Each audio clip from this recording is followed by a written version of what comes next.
చూస్తున్నారు కదండి, మనం ప్రకాశం జిల్లా పొదిలిపట్నంలో ఉన్నాము.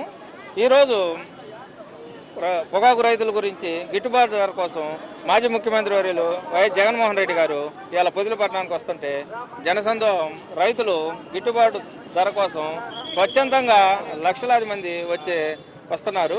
చూద్దాం, మనం రైతుల గురించి మన ఒక రైతుని అడిగి తెలుసుకునే ప్రయత్నం చేద్దాం. చూడండి, ఈరోజు మనకి మాజీ ముఖ్యమంత్రి జగన్మోహన్ రెడ్డి గారు వస్తున్నారు. రైతుల గురించి ధర్నా చేయడానికి ఒక రైతు బిడ్డగా వస్తున్నాడు. దాని మీద మీ అభిప్రాయం అండి? మేము ఒంగోలు పట్టణం అంటే ఒంగోలు కార్పొరేషన్ నుంచి దాదాపు 200 కార్లు రైతులు, రైతు సోదరులు, రైతు కూలీలు, వ్యాపారస్తులు అందరము ఒంగోలు పట్టణం నుంచి ఇక్కడికి పొదిలిపట్నంకి ఇక్కడ కింద బస్ స్టాండ్ జగన్మోహన్ రెడ్డిని చూస్తానికి వచ్చామండి. ఇక్కడ రైతులు పడే ఇబ్బందిని ఈ యొక్క తెలుగుదేశం కూటమి ప్రభుత్వము అసలు పట్టించుకోవడం లేదు. పట్టించుకోకపోగా లాస్ట్ గవర్నమెంట్లో జగన్మోహన్ రెడ్డి గారు 2019 నుంచి 24 వరకు ధర స్థిరీకరణని 3,500 కోట్లు ఏర్పాటు చేసి ఒక మార్కెట్ బోర్డుని ఏర్పాటు చేసి ప్రభుత్వం తరపున ఒక మార్కెట్ ఏర్పాటు చేసి కొనే బయ్యర్లకి పోటీతత్వంగా ఒక బయ్యర్లని గవర్నమెంట్ని మార్కెట్ నుంచి ఒక పోటీతత్వం పెట్టి రైతులు బాగుపడేదానికి ఒక పోటీతత్వం పెట్టి బయ్యర్ల ధర పొగాకు కొనుగోలు చేయడం జరిగింది.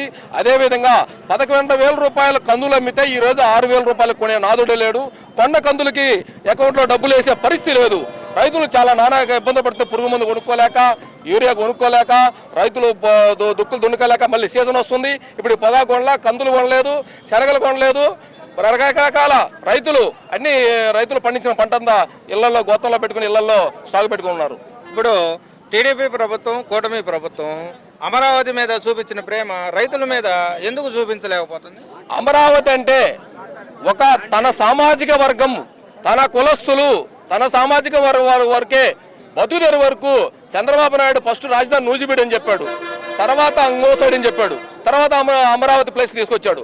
వాళ్ళ సామాజిక వర్గం వాళ్ళంతా భూములు కొనుక్కొని కొన్ని వేల ఎకరాలు కొనుక్కొని ఏమంటే రాజధాని కట్టేదానికి విజయవాడ గుంటూరు మధ్యలో యూనివర్సిటీ ఉందండి 300 ఎకరంలో. ఆ 300 ఎకరంలో ఒక సెక్రటరీ కట్టు, అసెంబ్లీ కట్టు, ప్రజలకి నేషనల్ హైవే 10 లైన్స్ రోడ్డు ఉంది, 2 ఫ్లైఓవర్లు వేసుకో, ఎవరికి ట్రాఫిక్ ఇబ్బంది లేకుండా ప్రశాంతంగా వెళ్తారు వస్తారు.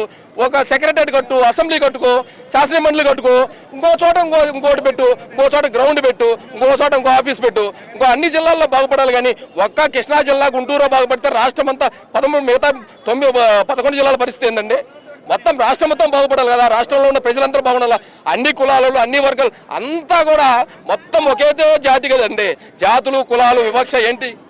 ఎన్ని 100 కోట్లు ఉన్నా, ఎన్ని ఆస్తిపరుడైనా రైతు పండించి మనకి ఉంటేనే, ధాన్యం ఉంటేనే మనకు కడుపు నిండేది, మనం ఏ పనైనా చేయగలుగుతాం.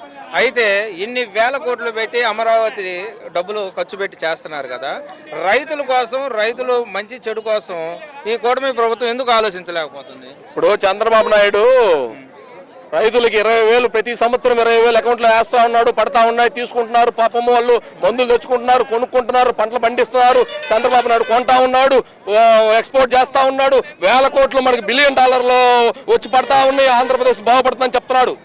ఏమండి, మీరందరూ రైతులే కదా, ఎక్కడ ఉన్న వాళ్ళందరూ? ఎవరికన్నా పడ్డా 20,000? రైతు భరోసా పడిందా?